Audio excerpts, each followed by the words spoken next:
I call Kanwaljit Singh Bakshi. Thank you, Mr. Speaker, for the opportunity to speak during the third reading of Energy, Fuels, Levies and References Amendment Bill. Mr. Speaker, the fact is that each nation needs to ensure that it can cater to its energy demand without being reliant on others. We in New Zealand too would like to be energy independent in case there is some kind of disruption in supply. This national-led government wants to ensure that New Zealand's ability to deal with any disruption internationally gets enhanced. New Zealand's oil demand has grown steadily since the mid-1980s and have been driven by the demand for transportation fuel such as petrol, diesel and jet fuel. Along with the encouraging further exploration and production of oil in New Zealand, we can also make our oil import from many secure countries. As New Zealand is too small to mitigate international oil supply disruption on its own, the collective arrangement under the International Energy Agency is our best option for dealing with such disruptions. New Zealand currently fulfills its oil stockings obligation by entering into the ticket contract with oil companies and other traders. In 2013, New Zealand successfully tendered for a ticket for about 150,000 tons of crude oil and refined petroleum products and secured 2 new government-to-government agreements with Denmark and Sweden, increasing the pool of potential supplies we can look to. When we returned to government, we made a promise to improve New Zealand's condition for businesses, whether small or large. Like any competitive nation, if we are serious about a more competitive and productive economy, we need to ensure that we have energy resources to sustain. As these are matters for national importance, we want to put forward to this House legislation to the House, which will ensure that we are able to fund our energy requirements in a sustainable manner. We want to ensure that New Zealand sticks to its oil stockings under our International Energy Agency's obligation. International Energy Agency provides a critical mechanism for conditioned international emergency responses among 29 members countries to oil market disruption as well as timely market data. We also want to ensure that our stockings are based on user pay model. The purpose of having stockings is to create balance against the power of large oil-producing nations as well as create global oil security. Furthermore, we are part of International Energy Agency. We have mitigation measures in place to protect New Zealand and its trading partners from economic harm and as a result of volatile situations. With the demand of energy sources such as oil increasing day by day, it's vital to ensure that our sources where we import oil and other agencies are secure. Of course, our responsible government of the country, as a responsible government of the country, we are taking every step to facilitate exploration of oil and gas locally. We also continue to advocate energy efficiency. However, as I earlier said, energy pricings and consumptions are both volatile.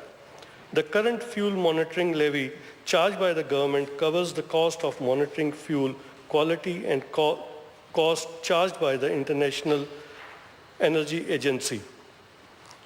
By the way of legislation we are trying to create to ensure that the levy fulfills the fund that crowns oil stocking holding obligation with the International Agency.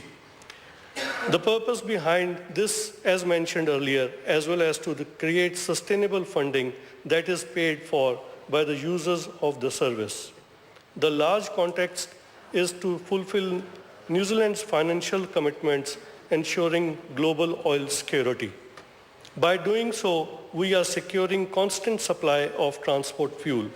Mr. Speaker, as one side benefit that is bill also delivers is that those who choose to use public transport will end up paying less in comparison to those who continue to drive their cars. So apart from adding the New Zealand energy security, the bill will protect environment too. The bill, Mr. Speaker, is now in its third reading.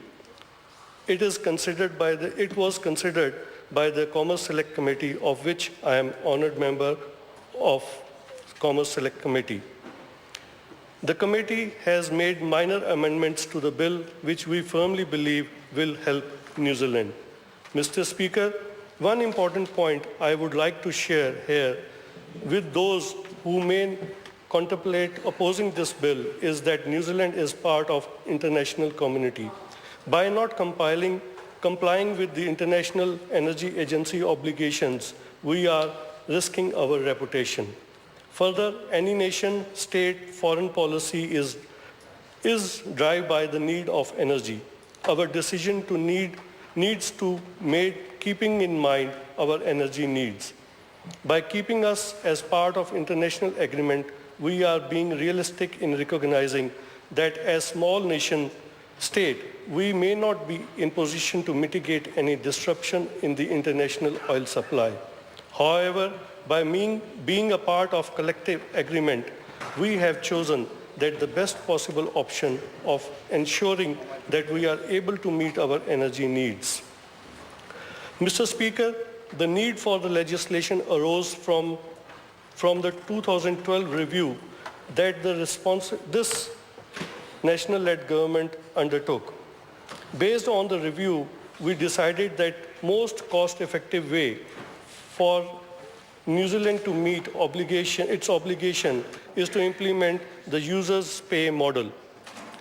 Mr. Speaker, apart from being prepared for international volatility in terms of oil and gas, the government has got business growth agenda and the Petroleum Action Plan to facilitate and encourage local production. The amendments made by us to the Crown Mineral Regime and the block offer process will continue to encourage New Zealand to look to our petroleum potentials.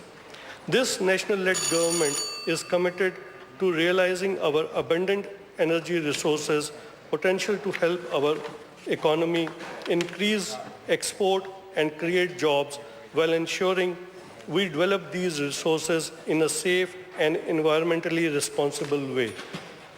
Mr. Speaker, as member of the Commerce Select Committee, I am grateful to the officials and the submitters who contributed to this legislation. As I said in my speech earlier, that these are the matters of national importance and every New Zealander should engage in it. It is only due to the feedback that we received from all the submitters can we ensure that the sound legislation can be put in place.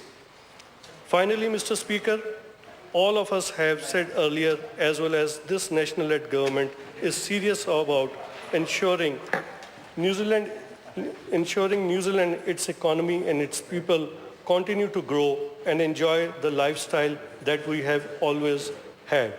This bill is another example of positive legislation that we have for New Zealand and its citizens. With these words, Mr. Speaker, I commend this bill to the House. I call David Shearer. Thank you, Mr. Speaker.